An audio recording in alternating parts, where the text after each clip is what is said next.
रत्नागिरी जिल्हा शासकीय रुग्णालयामध्ये रक्ताचा तुटवडा लक्षात घेऊन सुभाष पाकळे फाउंडेशन आणि जिल्हा शासकीय रुग्णालय रत्नागिरी यांच्या पुढाकारानं सावर्डे येथे भव्य रक्तदान शिबिर आयोजित करण्यात आलं। या शिबिराला मोठा प्रतिसाद मिळालेला असून शेकडो नागरिकांनी रक्तदान करून सामाजिक कर्तव्य निभावलं। रक्ताचा तुटवडा भरून काढण्यासाठी सावर्डे येथे आयोजित रक्तदान शिबिराला नागरिकांनी उत्स्फूर्त प्रतिसाद दिला। सुभाष पाकळे फाउंडेशन आणि जिल्हा शासकीय रुग्णालय रत्नागिरी यांच्या पुढाकारानं घेतलेल्या या शिबिराला शेकडो रक्तदात्यांनी सहभागी होत सामाजिक जबाबदारी पार पाडली। आज आम्ही श्री सुभाष शंकर पाकळे या फाउंडेशनच्या थ्रू जे रक्तदानचं शिबिर जे आयोजित केलेलं आहे, रत्नागिरी शासकीय रुग्णालयाला गरज असल्यामुळे ती लक्षात घेऊन मी हे आयोजन केलं।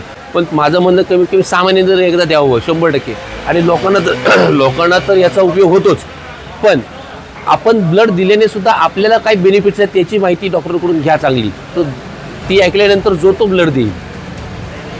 रक्तदान हे जीवनदान आहे आणि आपल्या छोट्याशा कृतीमधून अनेकांना नवं जीवन मिळू शकतं। या शिबिराला मिळालेला प्रतिसाद पाहून समाधान वाटलं। भविष्यात देखील अशा सामाजिक उपक्रमांमध्ये आम्ही सक्रिय राहू, अशी प्रतिक्रिया उद्योजक सचिन पाकळे यांनी दिलेली आहे। तेजस बोरगरे, कोकण कट्टा न्यूज, सावर्डे, चिपळूण।